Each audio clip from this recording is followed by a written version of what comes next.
Bienvenidos a Teología al Día, el lugar donde aprendes teología de una manera clara y sencilla. Primeramente, pedir unas pequeñas disculpas por si este podcast se nos va un poco más del tiempo y llega a ser un poco más largo.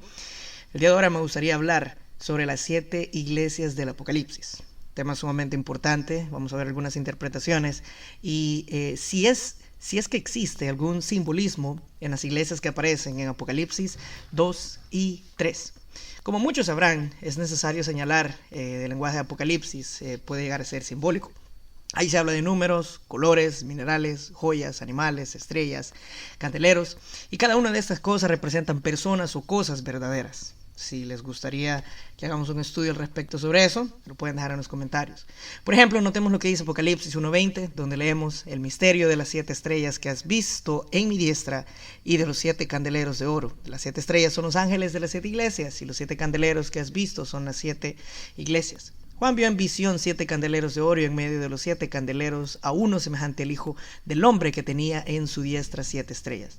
Tanto los candeleros de oro como las estrellas son símbolos y el mismo libro de Apocalipsis nos da el significado. Las 7 estrellas representan a los 7 ángeles de las 7 iglesias y los 7 candeleros representan a las 7 iglesias. De modo que no sería extraño que cada una de las iglesias en los capítulos 2 y 3 tengan también un significado simbólico, además del significado literal, que ciertamente tiene. Habiendo hecho esta aclaración, continuaremos diciendo que en los capítulos 2 y 3 de Apocalipsis tenemos cartas individuales dirigidas a 7 iglesias locales ubicadas en lo que se llamaba Asia.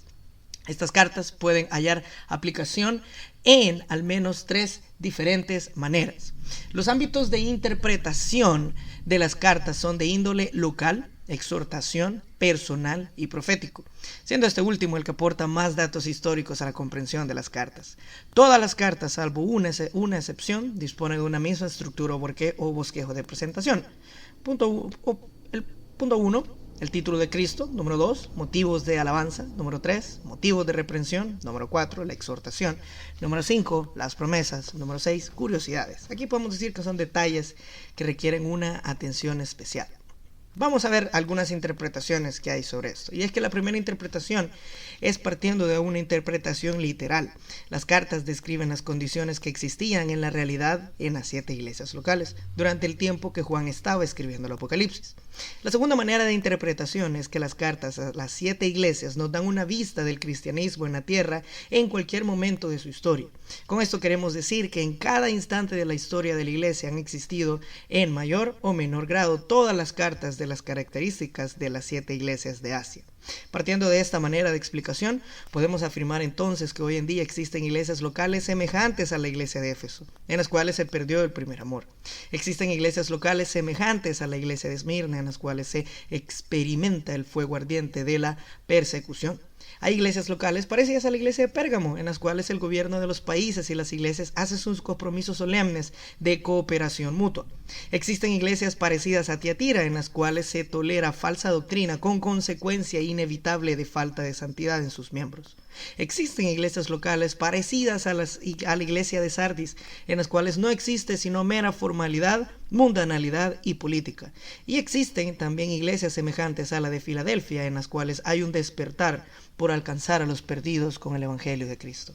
Existen iglesias parecidas a la de la Odisea, caracterizadas por una tibieza enfermiza y con tendencia a abandonar la fe e ir tras la liberalidad y el ecumenismo. La tercera manera de interpretar las cartas de las 7 iglesias es asumiendo que cada iglesia describe las condiciones de 7 épocas del cristianismo, 7 épocas distintas del cristianismo. Viéndolo de esta manera, notaremos que existe una tendencia generalizada hacia la degradación en las iglesias. Algunos estudiosos de la Biblia creen que las 3 primeras iglesias representan períodos consecutivos de la vida del cristianismo, y que las 4 iglesias restantes reflejan las condiciones del período final antes de la venida del Señor en el aire para arrebatar a su iglesia. Los que miran a las iglesias como símbolos de distintas épocas del cristianismo normalmente dividen el cristianismo de la manera siguiente que les voy a detallar. Éfeso, representa la iglesia del primer siglo, al final de la era apostólica, que comprende de los años 30 a los años 100 después de Cristo, desde la ascensión de Cristo hasta la muerte de Juan. Tenía cosas dignas de ser alabadas, pero nada compensaba el error garrafal de haber abandonado su primer amor.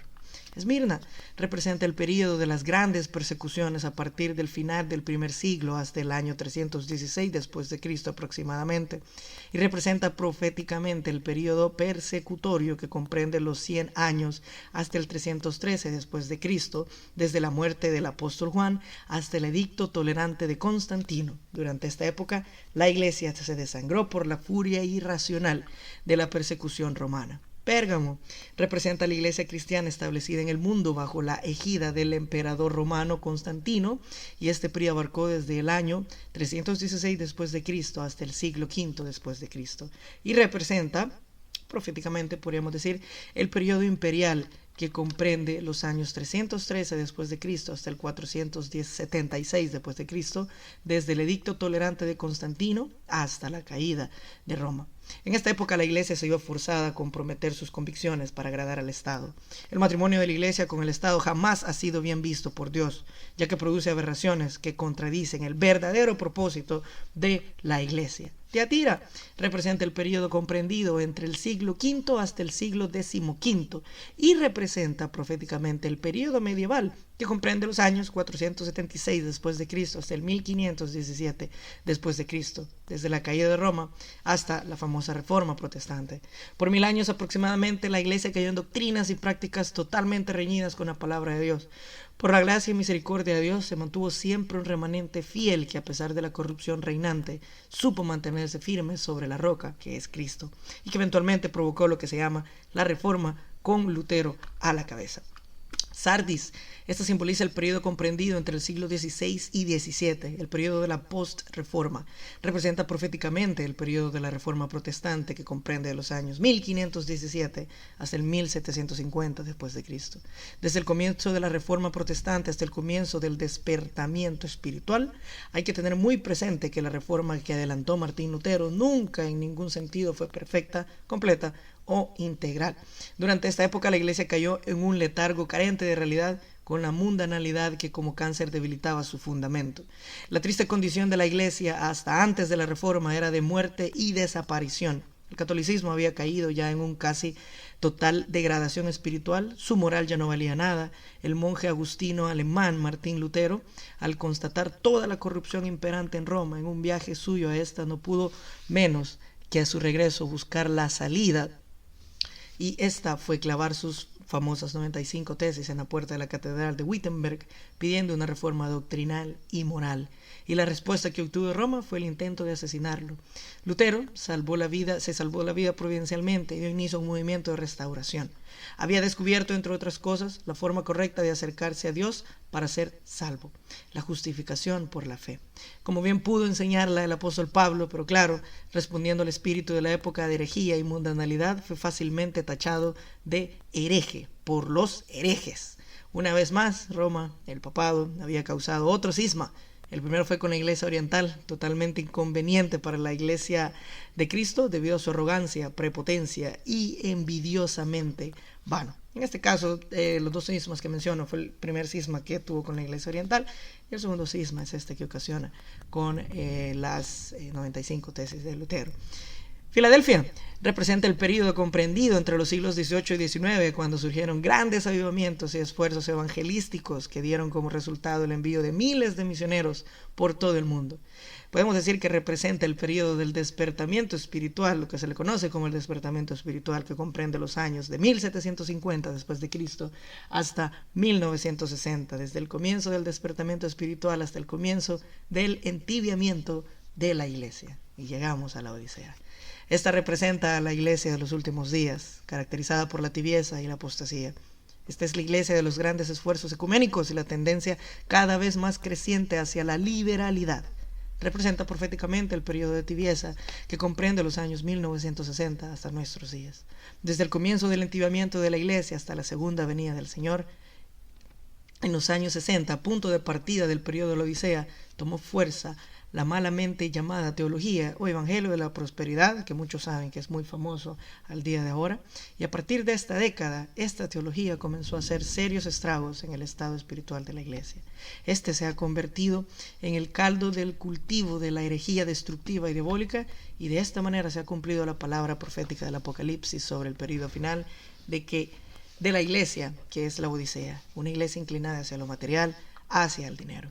Ahora bien, cualquiera que sea la interpretación que demos a esto sobre las iglesias del Apocalipsis, es innegable que la iglesia de la Odisea podría representar un cuadro vívido de la época en la cual estamos viviendo. Los bienes de lujo abundan en las manos de muchos creyentes, cosa que no es mala y no está mal, pero es que mientras miles de almas están yendo al infierno por falta de medios económicos de llevarles el evangelio, no estamos ayudar a evangelizar esas miles de almas. Los creyentes preferimos llevar las coronas en lugar de la cruz de Cristo. Nos entusiasma más un evento deportivo, un concierto, o la televisión o la política, que no está mal que nos entusiasme todo eso y que tengamos tiempo de esparcirnos, pero es que la persona de Cristo y el Evangelio nos tendría que entusiasmar aún más. Casi hemos perdido la sensibilidad de lo espiritual. No añoramos un avivamiento. Damos lo mejor de nosotros a los negocios, a nuestro trabajo, a todo lo de este mundo, y lo que nos sobra de tiempo, dinero y energía, eso es lo que le damos y consagramos al Señor. Y aún eso con la actitud de que le estamos haciendo un favor al Rey del Universo, cuando no es así. Rodeamos a nuestros cuerpos de toda la comodidad posible, a pesar de que sabemos que en cuestión de unos pocos años estos cuerpos terrenales terminarán en una tumba fría. Acumulamos riqueza en lugar de renunciar a la riqueza. Amontonamos tesoros en la tierra en lugar de hacernos tesoros en el cielo. Pensamos que somos ricos y que nos hemos enriquecido y que de ninguna cosa tenemos necesidad. Pero Dios nos dice, ¿no sabes que tú eres un desventurado, miserable, pobre, ciego y desnudo? Cuán trágico es el momento que vive el cristianismo hoy en día. ¿Cuánto nos hace falta volver a la persona de Cristo para solamente en Él encontrar el oro refinado en fuego para así ser ricos? ¿Cómo despreciamos lo valioso y nos contentamos con la basura? ¿Cuánto nos falta cubrirnos de la justicia de Cristo para verdaderamente envolvernos en vestiduras blancas que cubran la vergüenza de nuestra desnudez? ¿Cuánto nos falta ungir nuestros ojos con el colirio de la pureza de Cristo para mirar las cosas como Él las ve, para sentir las cosas como Él las siente? Hoy en día vivimos la última etapa del cristianismo, si lo queremos ver de esa manera. Una etapa caracterizada por la tibieza. El Señor dice, por tanto, ojalá fueses frío o caliente, pero por cuanto eres tibio y no frío ni caliente, te vomitaré de mi boca. Espero que hayamos aprendido un poco sobre tres diferentes maneras de entender, o por así decirlo, tres maneras con las cuales podemos interpretar las iglesias del Apocalipsis y que esto nos sirva para crecimiento espiritual. Que Dios nos bendiga a todos.